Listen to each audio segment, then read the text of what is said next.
The human body is like a machine, and every complex machine has a control center. The control center is the command and communication center of the machine, responsible for coordinating and regulating machine's functions. The control center of a human body is also an intricate system, and that is called the nervous system. Yes, today's topic is all about some biomedical equipment which are used to diagnose and treat different ailments of this nervous system.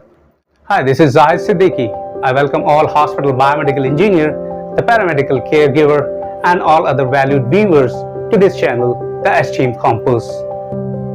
Today I'm going to talk about some biomedical technologies such as EEG, EMG, TMS or TPS, which are used for brain, spinal cord, and nerve diseases to diagnose and treat them.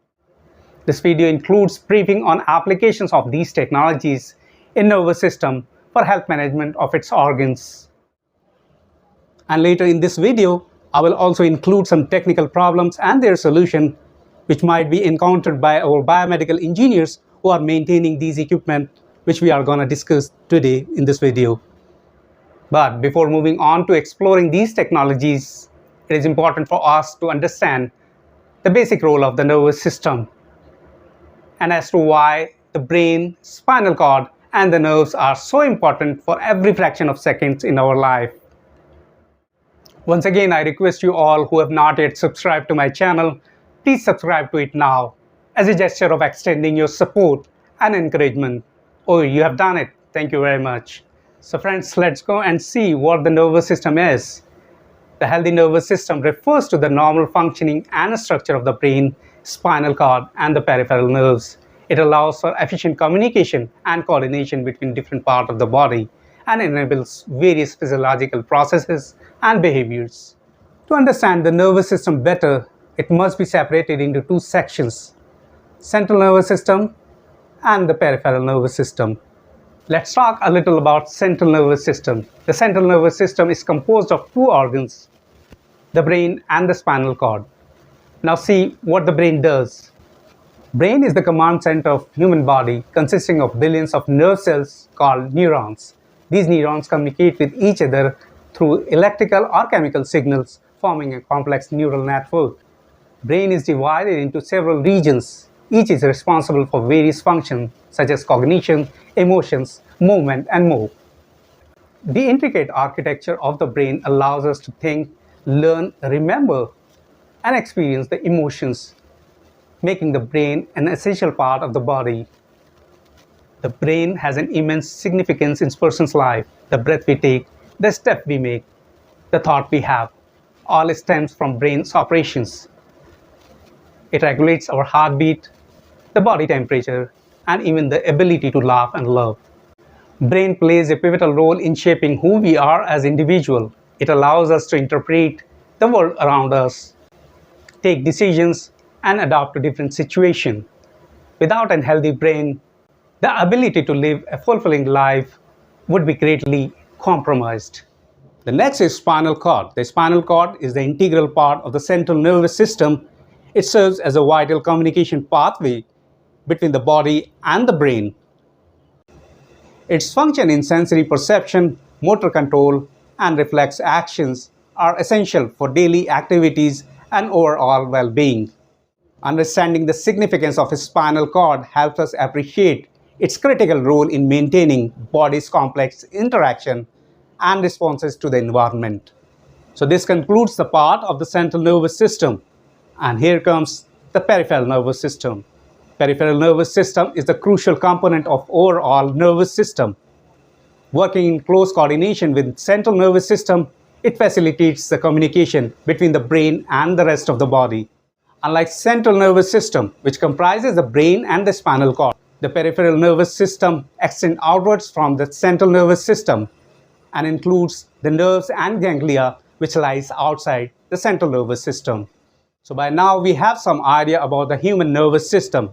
Like other organs of the body, nervous system also gets some diseases which are highly impactful in person's life.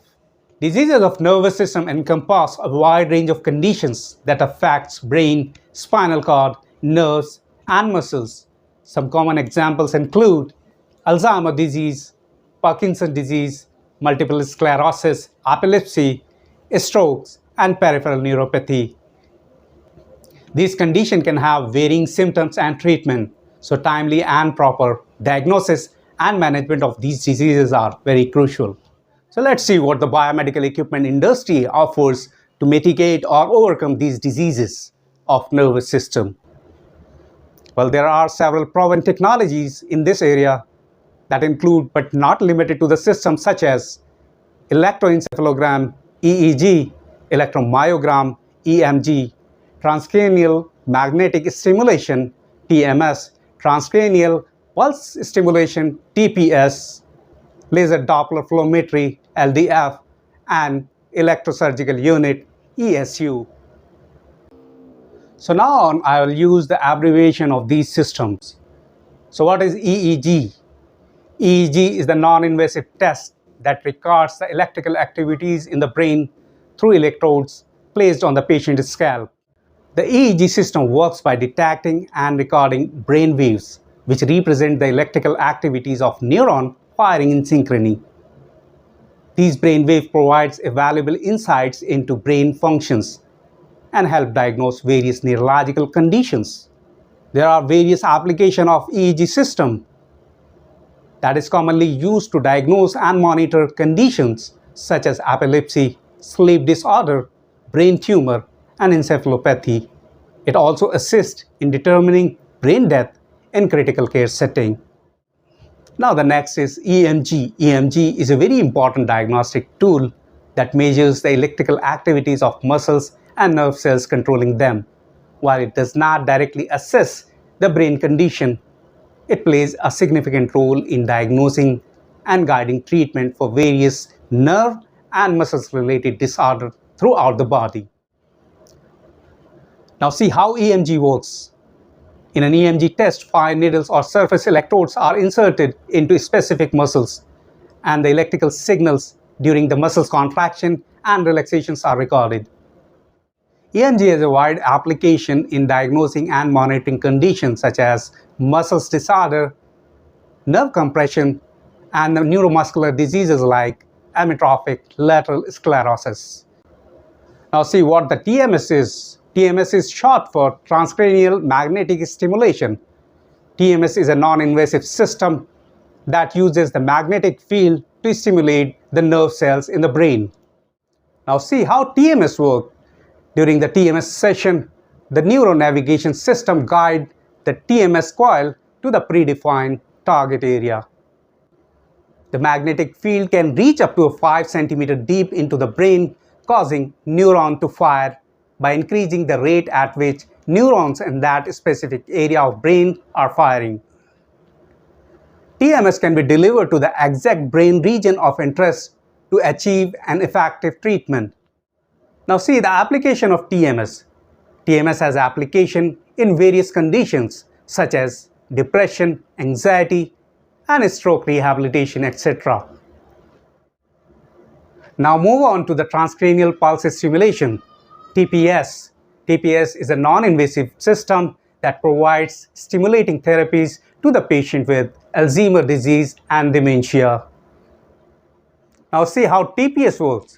TPS passes high-frequency waves through patient scalps to stimulate the targeted area of the brain with high accuracy.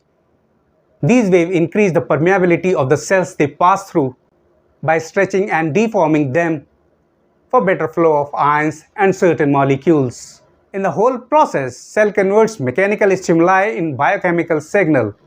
Neuron release growth factor and also form new blood vessels for blood to even reach the difficult area of the brain. Advantage of TPS. TPS can reach deeper into cortex up to 8 cm. And in this, heating of the tissue is not a matter of concern anymore. The application of TPS include the conditions such as Alzheimer's disease, dementia, and the patient with memory and cognition issues. Now the next is laser Doppler flowmetry, LDF.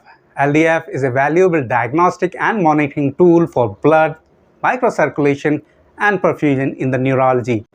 It's a non-invasive and continuous technique of measuring tissue blood flow. It also used to assess the effect of the treatment. Now we'll see how LDF works. LDF utilizes a Doppler shift of laser light as information carrier. It provides real-time data on cerebral blood flow. As far as application of LDF are concerned, it has important application in the study and assessment of cerebral blood flow and has its role in various neurological conditions such as cerebrovascular research, hemorrhagic stroke, and traumatic brain injury, etc. So now what's ESU? ESU electrosurgical unit, a medical device used in brain surgical procedures to cut, coagulate, and remove tissue using electrical energy. In brain surgery, it plays a crucial role in achieving precise surgical outcome. One common type of electrosurgical unit in brain surgery is electrocautery. Now we'll see how electrocautery machine works in context of brain surgery.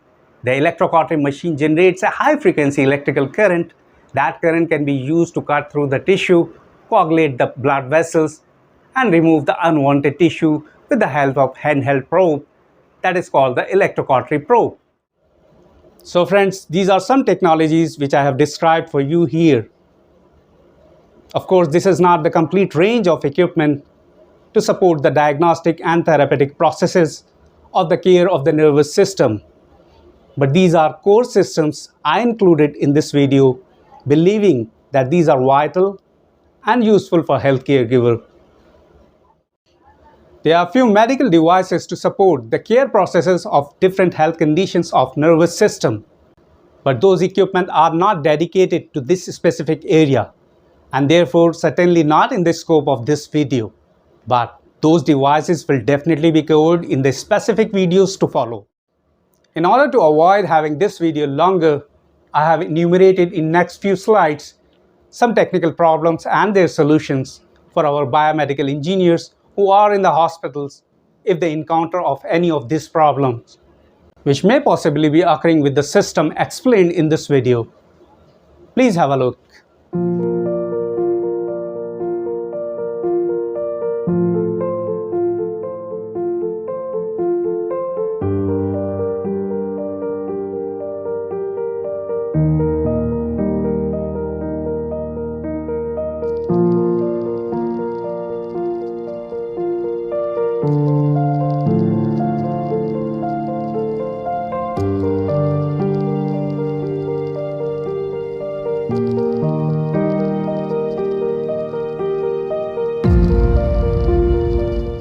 So this brings this video to its end. I hope my efforts of bringing these insights to you people are worth it. And if it is, please do subscribe to this channel and also like and share this video. But before I leave, I would like to thank my son Abdullah Siddiqui for his great technical and editing supports in preparing this video. So friends, until I see you next time with my next video, I urge you take a very good care of yourself. And please watch my next video with an interesting topic and related biomedical equipment. So enjoy your work and quality time. Bye-bye.